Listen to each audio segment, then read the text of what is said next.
Sorry I've been absent for the past 2 days. I had a lot of busy work. Chapter 5 of Galaxy Rangers, White Raven. Tracy tossed another rejected idea from her notebook into the trash with her magic. She had a bit of a magician's block, was having trouble coming up with ideas. She actually had plenty of them, but none of the ones to her now were to her liking. She sat back on the bench, just relax. She thought being outdoors might help her block, but it was to no avail. Still, the fresh air was nice, and the music was fantastic. Tracy looked over to her friend Lyra as she was playing her lyre on a nearby bench. Lyra had a hat in front of her. It already had a few bits in it. Playing on the street was one of the ways she made money when not performing in a concert. Some musicians might find the situation demeaning, but Lyra seemed to love it. She was surrounded by admirers, and they seemed to be loving her music. They clapped and stomped their hooves when Lyra finished the song. "Go, Lyra!" Raindrops cheered. She just happened to be in the area and stopped by to listen to her friend. Tracy closed her eyes and let herself soak into music. It was an energetic piece that reminded one of the waves of the ocean. Suddenly she had an idea and frantically entered her notebook. "I wonder if anybody has escaped the ability of a shark before. I could definitely use that one." As he finished, Tracy spotted something odd. There amongst the crowd was a pony that was clearly sleeping on a bench. She was a white unicorn with an electric blue mane. She had sunglasses on that were resting above her eyes. One of her back legs was a prosthetic. The crowd applauded again, but the mystery mare kept on sleeping. How can she sleep through Lyra's music? It didn't take long for Lyra to notice the mare too as he stopped playing. She trotted up to the sleeping bear and started poking on her shoulder. Miss?" Lyra asked, concerned. The mare woke and gave a big yawn. "Yeah, sorry about that. That boring elevator music puts me to sleep every time." The mare pulled out a cigarette and lit it with a spell. So he inhaled and puffed some of the smoke ring, making Lyra cough. "Really?" Lyra's eye twitched. Raindrops gasped. "Is that DJ Pone 3? Everybody turned towards the mare, cried out in surprise and alarm. Trixie had heard of her, but knew little about her. Apparently she created a type of music called dub trot that was becoming popular amongst young ponies. "Oh my gosh, it is DJ Pone 3! A pony cried out. The DJ was surrounded by ponies. Raindrops practically had stars in her eyes. Trixie had no idea the mare was this famous. Excuse me." Lyra tried to say, but was drowned out by excitable ponies around her. DJ Pone 3 raised a hoof, and everyone stopped what they were doing and listened intently. DJ Pone 3 put her glasses over her eyes. "Now, if you want some real music, listen to this." She stomped out a hoof, and a cart was suddenly pulled into the park, nearly hitting some ponies. Its harness was attached to a light, open, gray unicorn stallion with a dark gray mane. DJ Pone 3 stomped her hoof again, and the cart transformed to what could be best called a DJ platform. It had multiple giant speakers, flashing lights, and turntables. DJ Pone 3 jumped behind the turntable. She put on some headphones that had her cue mark on it, which was a note. "That was unexpected," Tracy thought. "Where the hey did she get that? Let's rock this!" Whatever the DJ was going to say was drowned out by the blaring music. DJ Pone 3 bobbed her head to the beat. It was really loud and incoherent, but the ponies and the audience loved it. Raindrops seemed particularly into it. Some ponies started dancing. The song ended and the whole audience seemed pumped for more. "I'm going to have a party at Super Cute Corner if anybody's interested," DJ Pone 3 smirked. "I'm going to bring the whole place down." DJ Pone 3 waved towards the stallion and started pulling the cart, DJ platform, whatever it was, out of the park. The whole audience followed her. Raindrops whooped and did a flip in the air. "What? I wasn't done playing!" Lyra shouted, but every pony either ignored or didn't hear her. Soon every pony in the park except Tracy and Lyra were gone. Lyra's jaw dropped. "And now my thoughts are only going to Tranza." "I'm always a better musician than you." "Well, that was something," Trixie said dryly. Lyra sputtered out a few incoherent words. Well, hey, wait a minute! Daddy never got a chance to tip me!" The musician was furious now. Her hat was pretty empty of bits. "I was going to save some bits to get something nice for Bonnie," Lyra growled. "Oh, that's right. Because unidentified anniversary come up," Trixie remembered. For some reason, that escaped Trixie. Lyra was being close-lipped about it. Lyra stomped the hoof's ground several times. She growled, started cursing. "Real music? What a bunch of malarkey! It's just empty dribble! It has no soul or heart! Isn't that right, Trixie?" Lyra turned towards Trixie expectantly. Trixie just shrugged. "I guess." Lyra turned smug. "Ha! Been 10 years, no pony will even know who DJ Pwn 3 is. My magic is classic and everlasting. Her music is just stupid fad! She started laughing to herself. Tracy gave a sigh. Oh, brother, some pony is jealous. Raindrops, that traitor! How could she? Lyra ranted. She stomped a hoof. How could she choose her music over mine? It's called having your own taste. What Tracy said out loud was, I'm sure she didn't mean it. She just got caught up in the moment. Tracy didn't want this to turn into a friendship-destroying misunderstanding. She would have to talk to Raindrops about this before this exploded into a complete mess. Lyra snorted. Some friend. Tracy sighed. Poor Raindrops. All she wanted to do was listen to her favorite DJ. A thought struck Tracy. That whole scene was odd. Did the DJ steal Lyra's audience on purpose? What was he even doing here? Didn't he perform mostly in Camelot? Something about this wasn't right. Tracy narrowed her eyes. She had a bad feeling about that pony.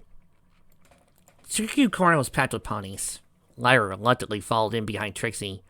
Ponies were dancing, having fun, and generally having a good time. DJ Pwn 3 was behind some turntables, bobbing her head as usual. Tracy scanned the room. Raindrops was hitting the dance floor. Her dancing wasn't the best, but she was having fun. Tracy was a bit surprised to see this side of her, but she remembered how much Raindrops liked to keep to herself. She also found Dizzy sitting at a table with a glass of punch. She waved at her friends and then cried up to her. Nice party, huh? Dizzy yelled, barely understood under the blaring music. Lyra just snored decisively. Dizzy tilted her head in response. What's with her? What? Tracy yelled back. I said, what's up with her? Dizzy replied louder. Oh, she's just sulking because she can't draw crowds like this, Tracy explained. I so could, Lyra shot back. I get a better crowd than this when I perform at Camelot. Tracy rolled her eyes. Lyra glared at her. I see. Dizzy said after a moment. She was about to say something when she spotted Shirley and waved at her. What's the occasion? Shirley asked. Dizzy shrugged. DJ Pwn 3 is here? Lyra grunted.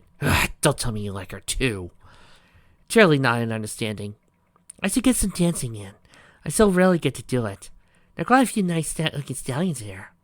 She looked around and found a stallion she particularly liked. See you guys later. I'm glad some pony's getting something out of this stupid party. Lyra's mood suddenly brightened as if getting an idea. Tracy, you should join her and have some fun, she suggested.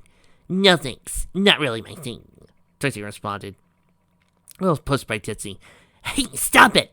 Come on, you should give it a try, Ditsy said. Tracy was now on the dance floor and acting like a confused lost puppy. She straightened herself. She decided to just go with it and started awkwardly moving to the beat.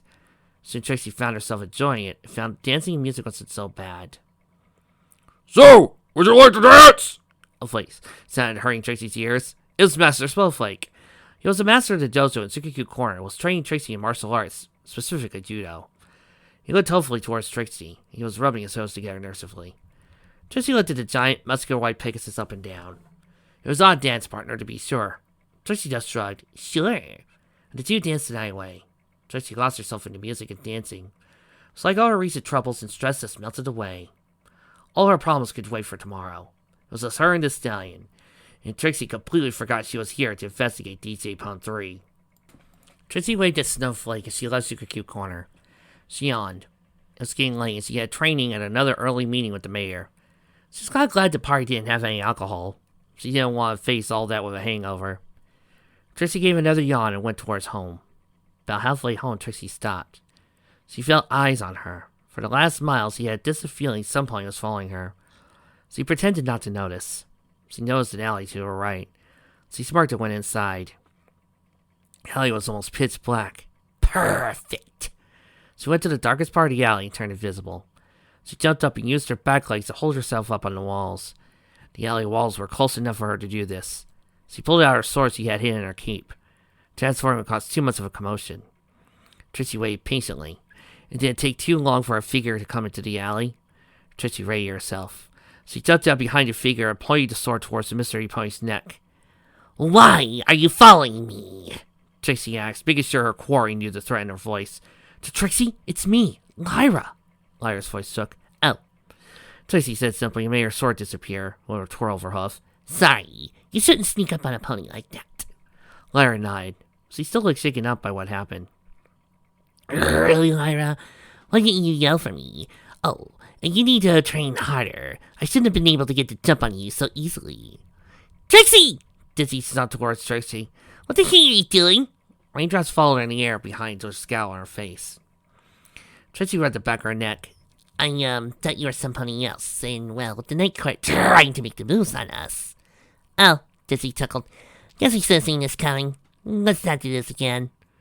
You think he might try something again so soon? Raindrops flew in and hovered above Dizzy.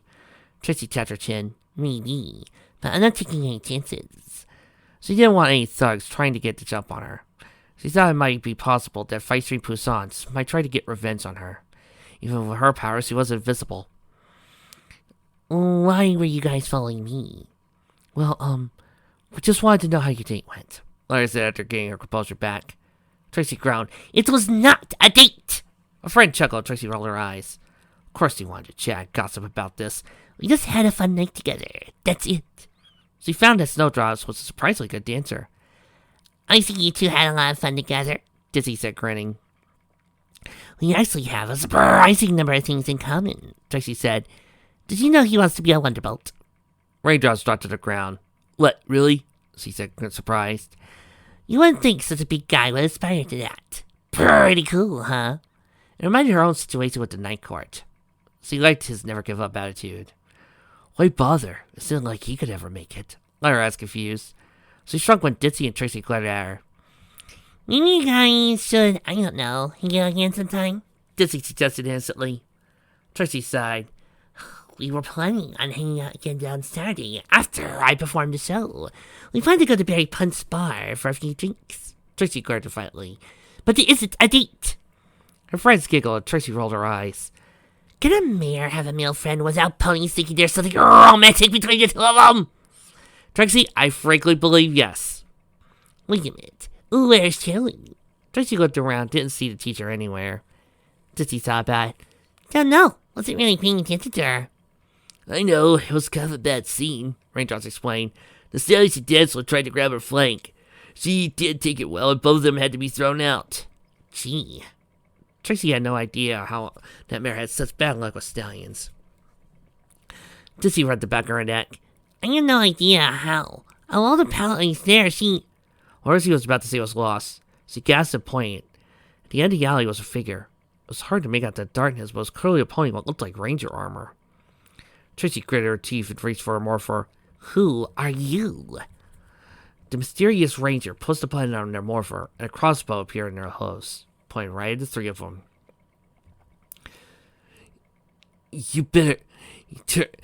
better transform right away, or I'll start this party without you, the new ranger said. The voice was feminine and a little raspy sounding. Raindrops and Ditsy came attentive right away, pulled out their morphers. Trixie thrust out her morpher. It's morphin' time! Ursa! Trixie's red armor appeared around her. Size this! Lyra's shadow became the blue ranger. Hercules! Raindrops became the black ranger. Sagittarius! Finally, Ditsy became the pink ranger. Flash of light, they transformed. Fortunately, the narrow alley didn't give them much room to move around. Not wanting to be cornered and trapped, they rushed out in the alleyway. Thankfully, the mysterious ranger didn't attack. Out of the alleyway, they were able to get a better look at their opponent. Her armor was painted to look different than the armor. On her forehead was what to be the symbol of Mercury. She was also a unicorn. Ditsy gasped. Another pink ranger? Who are you? Trixie demanded. Are you friend or foe? Instead of answering, the pink ranger shot arrows out with her crossbow. They barely dodged them in time. Fine, Trixie growled. What does make you tell us? She summoned her sword and took a fighting stance. Raindrops, Ditsy, and Lyra did the same. Ditsy took to the air. The pink ranger snoring when she saw Lyra's weapon. A bow? Really? How passe? Lyra growled, shot several arrows at her, only for the pink ranger to shoot him out the air with her crossbow. Trixie and Raindrops used this as a distraction to attack the pink ranger from both sides.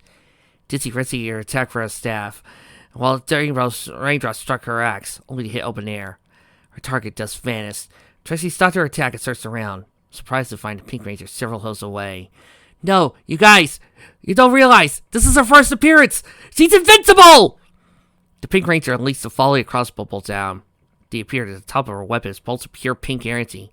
Raindrops was able to avoid them, but Trixie wasn't so lucky and hit her shoulder. She grunted in pain. Lyra shouted in fury, shot more arrows at the mysterious ranger. Again, the arrows were just shot out of the air. That's it? Really? The Pink Ranger mocked. Dizzy dived upon the Pink Ranger, her staff going right for the head, only to hit the ground. The pavement was cracked by the attack. Dizzy did a double take. What? You missed. The Pink Ranger pointed her crossbow right at Dizzy's head and shot her point blank. Dizzy screamed and flew to the ground, sparks flying from her helmet. Tracy used her magic to summon 5 different Trixies. They charged with raindrops behind them. Much to both Raindrops and Trixie's astonishment, the Pink Ranger, fast as a blur, appeared right behind them. She saw all 5 Trixies and Raindrops were behind. Raindrops growled in pain. Thankfully, all 5 Trixies were an illusion, and Trixie, while invisible, swung her sword from the Pink Ranger's right side of her torso. Trixie scored a hit, only momentarily. The second blow hit. The Pink Ranger advanced. Trixie only got a glancing blow. Pink Ranger appeared her full heels away, sprayed the area with bolts. Trixie was hit by at least 5 or 6 of them. She howled with pain and struggled to stay on her hooves. Lyra shot several more arrows, but the Pink Ranger just dodged around it with little difficulty. Trixie started to breathe heavily. "You can't be. She's so fast." The Pink Ranger laughed in amusement. "Is that really all you have?" She advanced again and the pink blur was gone. Trixie slammed a hoof in the ground in frustration. "This isn't over!" she shouted. Trixie and Raindrop some more and ran to check on the Trixie. "You okay?" Trixie and Marv denied. "Yeah." Lyra growled in frustration. "Who the hell was that?" "I don't get. How could there be another Pink Ranger?" Dizzy tilted her head. "Allow me to introduce you to Sentai." "I have a bad feeling about this." Trixie narrowed her eyes.